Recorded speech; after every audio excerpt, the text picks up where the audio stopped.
SKB சிட்டாடலிருந்து பேராசிரியர் கந்தசாமியின் வணக்கங்கள். நாம் நம்முடைய சிவில் இன்ஜினியரிங் கார்பையில் வண்டி பிதா சேனலிலே பக்தி இலக்கிய வரிசையில் ஏற்கனவே பார்த்து வருகிற அபிராமி அந்தாதி தொடர் பதிவுகளில் இன்றைக்கு நாம் எத்தகைய அச்சமும் நம்மிடமிருந்து நீங்குவதற்காக, நாம் தைரியம் பெறுவதற்காக நம்மை வழிபட்டு பாட வேண்டிய பாடலைத்தான் பார்க்க போகிறோம். 62வது குறியிட்ட நாயகி என்ற தலைப்பிலே வழங்கப்படுகிறது. கடந்த பாடல் தங்கச்சியே, அதாவது திருமாலின் தங்கச்சியே என்று முடிந்தது. ஆகவே இந்த பாடல் தங்கச்சிலை என்று ஆரம்பிக்கிறார் அபிராமிப்பட்டர். தங்கச்சிலை கொண்டு தானவர் முப்புறம் சாய்த்து மத வெங்கட்கரி உரிபோர்த்த செஞ்சேவகன் மெய்யடைய கொங்கை குறும்பை குறியிட்ட நாயகி கோகனகச் செங்கை கரும்பும் மலரும் எப்போதும் என் சிந்தையதே என்று அபிராமிப்பட்டார் பாடுகிறார். இந்த பாடலை நாம் வழக்கம் போல எளிய தமிழிலே பிரித்து எல்லோரும் பாடுவதற்கு எளிதான வடிவிலே தருகிறோம். வாருங்கள், பாடி மகிழலாம்.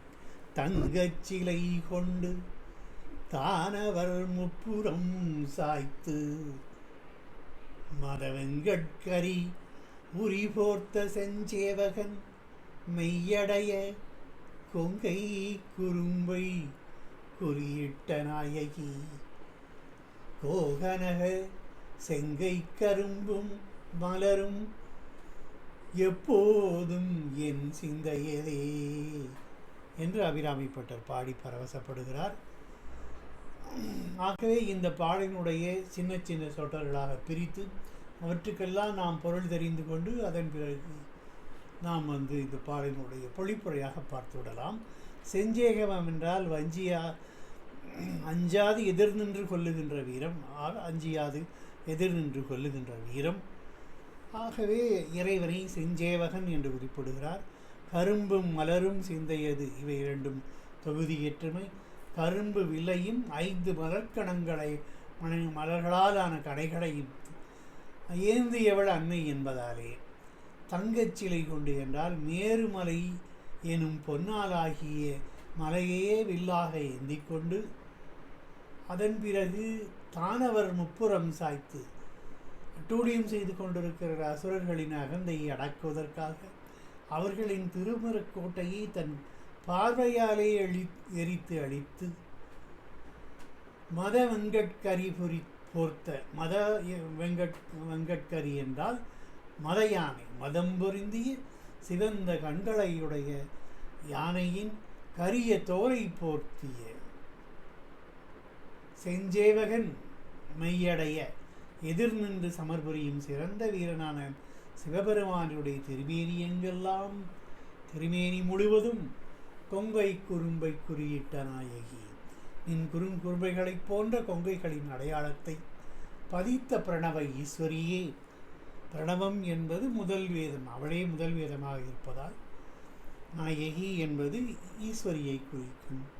கோகனக செங்கை கரும்பு மலரும், கரகம் என்றால் மீண்டும் தாமரையை குறிக்கும், பொற்றாமரையை குறிக்கும்.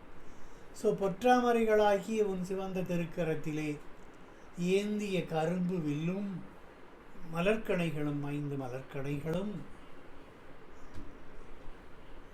எப்போதும் என் சிந்தையதே, எக்காலத்திலும் என் மனதில் உள்ளே நிலை பெற்று நான் சித்திப்பவையே என்று அபிராமிப்பட்டர் இந்த பாடலை பாடி முடிக்கிறார். வாருங்கள், இந்த பாடலினுடைய பொழிப்புரையை நாம் பார்த்து விடலாம்.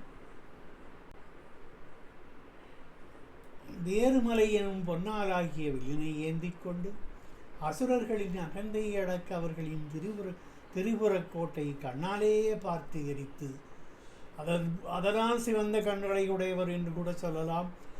என்னால் மதம் கொண்ட யானையின் சிவந்த கண்களையுடையவருமான யானையின் கரிய தோலை போர்த்திய, யானை தோலை தன்னுடைய மேலாடையாக போர்த்திய எம்பெருமான் சிவபெருமான் எதிர் நின்று சபர்முறையும் சிறந்த வீரனான் என்று சிறப்பாக அழைக்கப்படுகிறார். சிறந்த பிரான் திருமேனி எல்லாம் நின் குறும்பைகளைப் போன்ற கொங்கைகளின் அடையாளத்தை பதித்த பிரணவ ஈஸ்வரியே, பொற்றாமரைகளாகிய உன் சிவந்த திருக்கரத்தில் ஏந்திய கரும்பு வில்லும் மலர்கணைகளும் எக்காலத்திலும் என் மனதில் உள்ளே நிலை பெற்று நான் சிந்திப்பவையே என்று அபிராமிப்பட்டர் பாடி பரவசமடைகிறார்.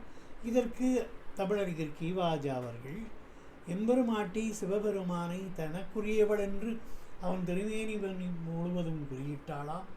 எத்தகைய குறி? தன்னுடைய எண்ணீர் போன்ற தனங்களாகிய குறியிட்டு தனக்குரியனாக ஆக்கி கொண்ட நாயகி அவள்.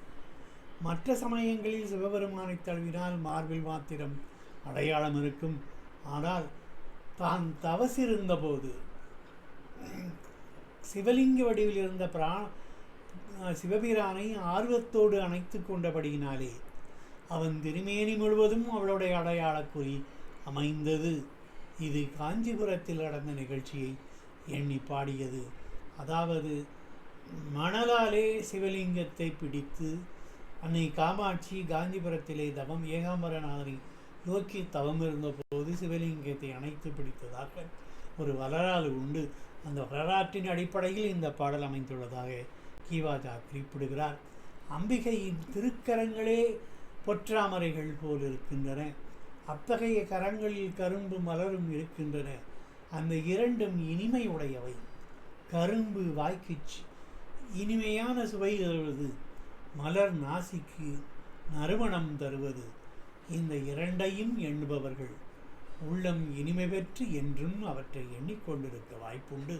ஆகவே இந்த பாடலை நாம் மீண்டும் ஒரு முறை பாடி பதிவு செய்து நிறைவு செய்யலாம். தங்கச் சிலை கொண்டு தானவர் முப்புறம் சாய்த்து மத வெங்கட்கரி உரி போர்த்த செஞ்சேவகன் மையடைய கொங்கை குறும்பை குறியிட்ட நாயகி கோகனகச் செங்கைக்கும் மலரும் எப்போதும் என் சிந்தையதே. அடுத்த பாடலாக நாம் பார்க்க போவது பாறையில் அடித்த முளை என்ற தலைப்பிலே அறிவு தெளிவோடு நாம் இருப்பதற்காக பாட வேண்டிய பாடலை பார்க்க இருக்கிறோம்.